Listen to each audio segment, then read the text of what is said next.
Hello Bharat ಮಾತಾ ಕಿ ಕರ್ನಾಟಕ ರಾಜ್ಯ ರೈತ ಸಂಘ ಕಿ ರೈತ ಹೋರಾಟಕ್ಕೆ ರೈತ ಹೋರಾಟಕ್ಕೆ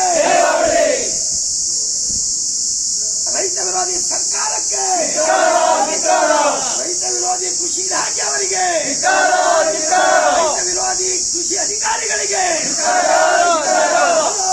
ಭಾರತ್ ಮಾತಾ ಕಿ ಕರ್ನಾಟಕ ರಾಜ್ಯ ರೈತ ಸಂಘ ಕಿ ಪ್ರೊಫೆಸರ್ ಎಂ ಡಿ ನಂಜುಂಡಸ್ವಾಮಿ ಅವರಿಗೆ ರೈತ ಹೋರಾಟಗಾರ ದಿವಂಗತ ಪ್ರೊಫೆಸರ್ ನಂಜುಂಡಸ್ವಾಮಿ ಅವರಿಗೆ ಭಾರತ್ ಮಾತಾ ಕಿ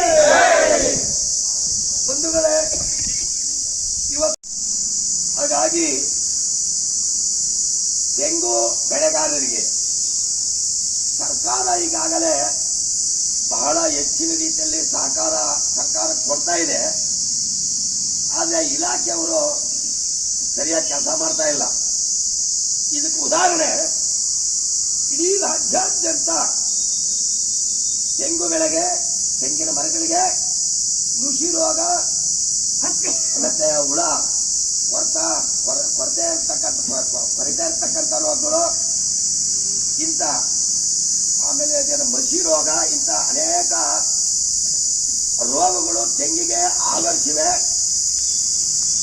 ಇವತ್ತು ಯಾವುದೇ ಹಳ್ಳಿಗೆ ಹೋಗಿ ನೋಡಿದ್ರು ಸಹ ತೆಂಗಿನ ಮರ ಅದರಲ್ಲಿ ಜೀವ ಇದೆ, ಅದರಲ್ಲಿ ರೆಕ್ಕೆ ಪುಕ್ಕುಗಳಿಲ್ಲ. ಹಂಗಾಗಿ ಇವತ್ತು ತೆಂಗಿನ ಗಿಡಗಳೆಲ್ಲ ಕಂಬುಗಳಾಗಿದ್ದಾವೆ, ಕಲ್ಲುಗೂಟುಗಳಾಗಿದ್ದಾವೆ. ಅಂತ ತೆಂಗಿನ ಮರಗಳನ್ನ ಉಳಿಸುವ ನಿಟ್ಟಿನಲ್ಲಿ ಹಲವಾರು ಸಂಘ ಸಂಸ್ಥೆಗಳು ರಾಜ್ಯಾದ್ಯಂತ ಹೆಚ್ಚಿನ ರೀತಿಯಲ್ಲಿ ತೆಂಗು ಬೆಳೆಗಾರರಿಗೆ ಅವರಿಗೆ ಹಲವಾರು ವಿಚಾರಗಳನ್ನ ಕೊಡ್ತಾ ಇದ್ದಾರೆ. ಆದರೆ ತೆಂಗು ಇಲಾಖೆಯವರು ಯಾವುದೇ ಒಂದು ಹಳ್ಳಿಗೆ ಹೋದಂತ ನಿದರ್ಶನಗಳಿಲ್ಲ. ಇವತ್ತು ರೈತನಿಗೆ ವಿಚಾರ ಕೊಡ್ತಾ ಇಲ್ಲ. ತೆಂಗು ಪುನರ್ಚೇತನ ಅಂತ ಹೇಳಿ ಸಾಕಷ್ಟು ಹಣಗಳ ಬಿಡುಗಡೆ ಆಗಿದ್ದಾವೆ ರಾಜ್ಯ ಸರ್ಕಾರದಿಂದ. ಮತ್ತೆ ದಾಳಿಂಬೆ, ಸಪೋಟ, ತೆಂಗು, ಬಾಳೆ ಇವು ನಿಲ್ಲಿಸೋದಕ್ಕೆ ಬೇಕಾದಷ್ಟು ಸರ್ಕಾರ ಅವಕಾಶ ಕೊಟ್ಟಿದೆ. ಯಾವ ಹಳ್ಳಿಗೂ ಹೋಗಿ ಇಲಾಖೆಯವರು ಕೆಲಸ ಮಾಡ್ತಾ ಇಲ್ಲ. ಇದು ಸ್ಪಷ್ಟವಾದ ವಿಚಾರ.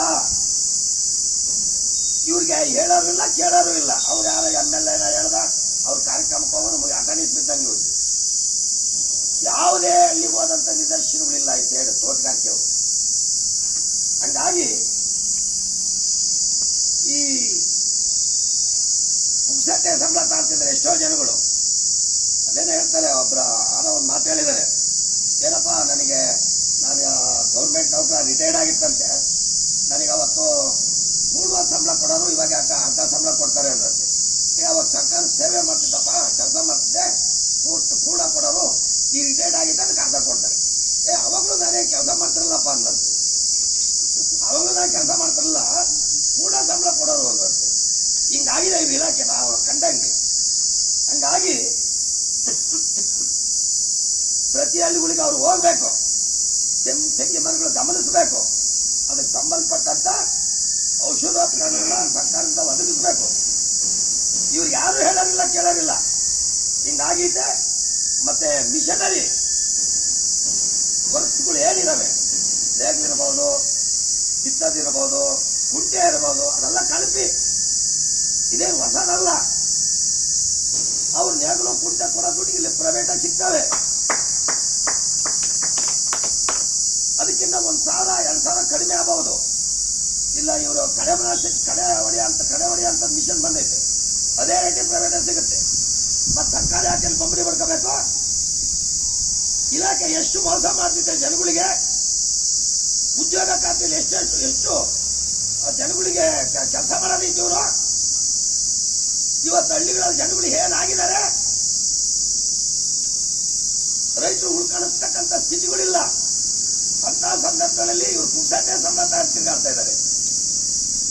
ಹಂಗ ಹಾಕೂಡ್ದು. ಇವತ್ತು ಇಡೀ ರಾಜ್ಯಾದ್ಯಂತ ಜಿಲ್ಲಾ ಉನ್ನತಾಧಿಕಾರಿಗಳು, ರಾಜ್ಯ ಉನ್ನತಾಧಿಕಾರಿಗಳು ಶಾಮೀಲಾಗಿದ್ದಾರೆ ಕಂಪನಿಗಳ ಜೊತೆ. ನೇಗಳು, ಕುಂಟೆ ಅವೆಲ್ಲ ಕಲ್ಪಿ ಬರ್ತಾ ಇದ್ದಾವೆ. ಇವ್ರು ಹೇಳಿ ಕೃಷಿ ಅಂದ್ರೆ ಏನ್ ತಿಳ್ಕೊಂಡಿದ್ದಾರೆ? ಇವರು ಹಠ ಮಾಡಿ ಕಿತ್ಕೊಂಡಿದ್ದಾರೆ, ಕೇರಳ ಮಾಡ್ಕೊಂಡಿದಾರ ಹಠ ಆಡಕ್ಕೆ.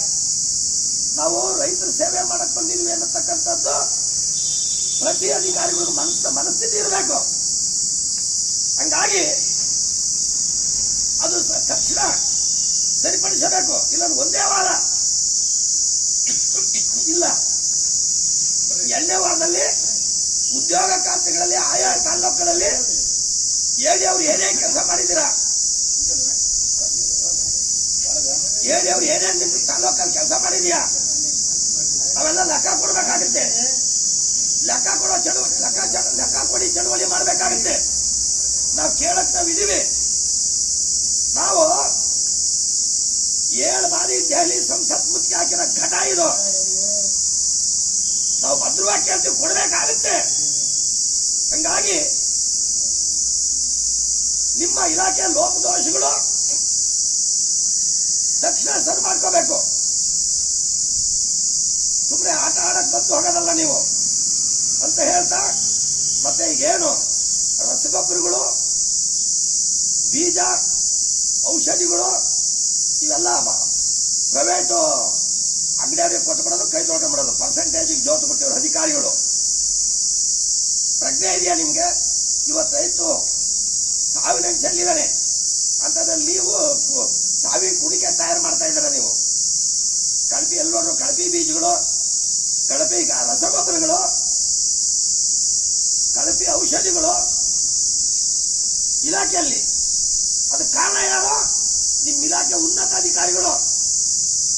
ಬೇರೆ ಆ ಕಂಪನಿಗಳಲ್ಲಿ ಇವರು ಕೈ ಮೇಲೆ ಹಾಸ್ಕೊಂಡು ಇವತ್ತು ಎಲ್ಲ ಕಳಪಿ ಮಾಡಿಟ್ಟಿದ್ದೀರ. ಕಳಪಿ ಈ ಹೊರಗಡೆ ಪ್ರೈವೇಟ್ ಅಂಗಡಿಯವರು ಅವ್ರ ಮನ ಬಂದಂತೆ ದರ ಲೂಟಿ ಹೊಡಿತಿದ್ದಾರೆ. ದರದಲ್ಲಿ ಗೊಬ್ಬರ ಕಳಪೆ, ಬೀಜ ಕಳಪೆ, ಔಷಧಿಗಳು ಕಳಪೆ. ಈ ಇಲಾಖೆ ಇದು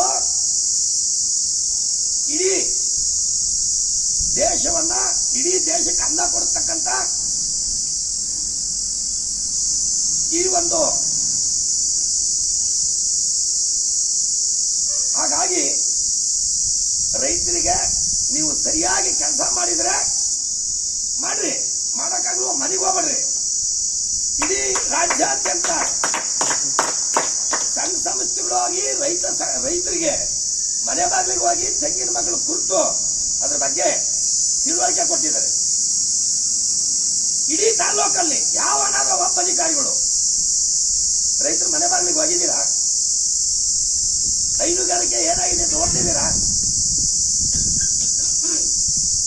ನಾವು ಹಳ್ಳಿಗೂಡಲು ಕಾರ್ಯಕ್ರಮ ಇಟ್ಟು ನಿಮ್ಮನ್ನು ಕರೆಸಬೇಕು. ಅವಾಗ ಬಂದು ಹಾರ ಹಾಕಿಸ್ಕೊಂಡು ಬೆಳ್ಳಿಗೆ ಎರಡು ಮಾತಾಡಿ ಹೋಗ್ತೀರ. ಸಂಬಳ ತಗೊಳ್ಳೋದು ಏನಕ್ಕೆ ನೀವು? ಹಂಗಾಗಿ ತಕ್ಷಣ ಎಚ್ಚೆತ್ಕೊಂಡು ನಾಳೆಯಿಂದಲೇ ತಾಲೂಕು ಸರ್ವೆ ಮಾಡಬೇಕು. ಏನು ಹಳ್ಳಿಗಳಲ್ಲಿ ತೆಂಗಿನ ಮರಗಳ ಸ್ಥಿತಿಗಳು ನೋಡ್ಬೇಕು, ಹೈನುಗಾರಿಕೆ ನೋಡ್ಬೇಕು, ಕುರಿ ಸಾಕಾಣಿಕೆ ನೋಡ್ಬೇಕು. ಆಮೇಲೆ ಉದ್ಯೋಗ ಖಾತೆಯಲ್ಲಿ ಏನೇನು ಮಾಡಿದಿರ ನಮಗೆ ಲೆಕ್ಕ ಕೊಡ್ಬೇಕು. 2 ದಿನ ಅಥವಾ 3 ದಿನ ನೋಡ್ತೀನಿ. ಇಲ್ಲದೆ ಹೋದ್ರೆ ತಾಲೂಕು ಹೇಳಿ ಅವ್ರನ್ನ ಹೊರಗೆ ಬಿಡ್ದಂಗೆ ಕೂಡ ಕೂತ್ಕೊಂತಕ್ಕಂಥ ಶಕ್ತಿ ನಮಗಿದೆ. ಹಾಗಾಗಿ ತಕ್ಷಣ ಇವನ್ನೆಲ್ಲ ನಿಮ್ಮ ಲೋಪದೋಷಗಳನ್ನ ಇಲಾಖೆಯವರು ಸರಿಪಡಿಸಬೇಕು ಅಂತ ಕರ್ನಾಟಕ ರಾಜ್ಯ ರೈತ ಸಂಘ ಖಡಕ್ ಎಚ್ಚರಿಕೆಯನ್ನ ಇವತ್ತು ಕೊಡ್ತಾ ಇದೆ. ಚಲೋ ಭಾರತ್ ಮಾತಾ ಕಿ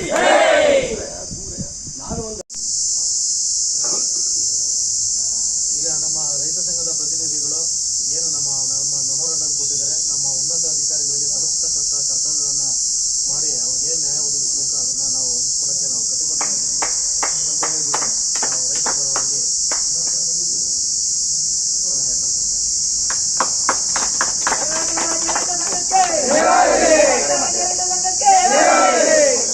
ನಾವು ಒಂದು ಅರ್ಜಿ ಕೊಟ್ಟಿದ್ವಿ ಸರ್. ಅರ್ಜಿ ಕೊಟ್ಟು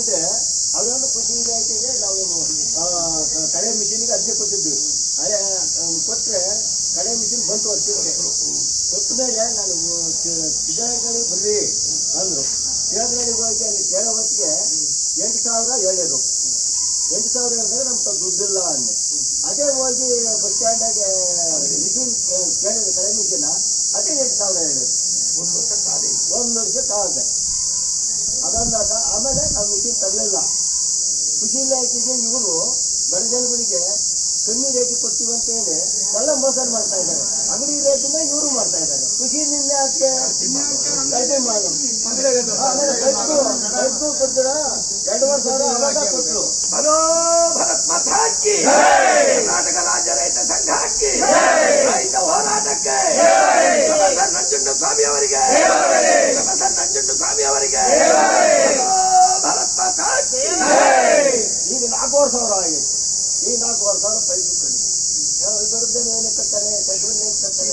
ಇದು ಕೊಟ್ಟರಲ್ಲಿ ಅಲ್ಲಿ ಡ್ರಿಪ್ ಪೈಪು ಅವ್ನು ಯಾರೋ ಕಂಟ್ರಾಕ್ಟರ್ ಕೊಡ್ತಾರೆ. ಅವನು ಅನ್ನೋದು ದುಡ್ಡು ಕಟ್ಸಿಬಿಟ್ಟು ಅವ್ನು ತಂದ್ಬಿಟ್ಟು ಕೇಳಿದೆ ಏನು ಅಲ್ಸಲ್ಲ.